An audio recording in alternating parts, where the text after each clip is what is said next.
Voilà un autre type d'image qu'on réalise particulièrement en animalier tôt le matin, où l'utilisation du double sel va nous être très utile. Donc je ramène mon histogramme, on voit ici la particularité de l'histogramme, donc de nouveau un histogramme très étroit, très plat, hein, donc où il n'y a pas beaucoup de détails dans les blancs, pas beaucoup de détails dans les noirs et dans les blancs. Donc on va utiliser la fonction double seuil qu'on a déjà vu dans l'exercice précédent, donc je clique sur double seuil, et on va déplacer les curseurs jusqu'à ce qu'on voit apparaître les premiers éléments noirs. Alors là, j'étais un petit peu trop vite, je vais revenir un peu vers la gauche pour vraiment avoir les premiers éléments pour être très précis dans mon double seuil. Donc je reviens encore jusqu'à ce que j'ai une zone pour pouvoir mettre simplement un marqueur. Donc je vais prendre un point de suivi et je vais le placer ici dans ma zone noire, exactement là.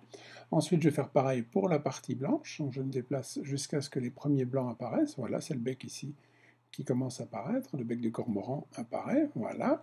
Donc là, dans ce cas-là, je vais mettre également un point de suivi sur son bec. Je décoche double seuil, et à partir de là, on va pouvoir utiliser nos deux points de suivi pour placer les pipettes. Donc ici, je n'ai plus besoin de mon histogramme pour l'instant.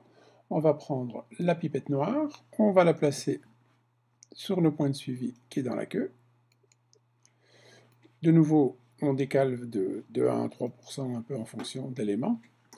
Et on fait pareil, on prend la pipette blanche pour le point blanc, on vient le positionner, et là, merveille, on retrouve un ciel bleu. Donc là, pareil, je viens régler le ciel bleu. Bon, c'était fait en Camargue, donc le ciel est quand même bien bleu. Il faut trouver l'équilibre qui va bien, donc là, à peu près ici, comme ceci. Voilà, peut-être encore régler un petit peu le noir de façon à avoir un ciel bleu qui soit plus conforme avec la réalité, voilà. Là, je fais une luminosité de 10%, voilà, et j'ai maintenant mon image.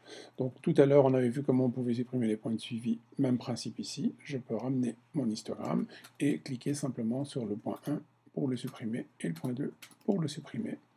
Voilà, l'image est terminée. Voilà comment je fais réapparaître toutes les couleurs sur une image qui au départ était complètement terne et non utilisable directement.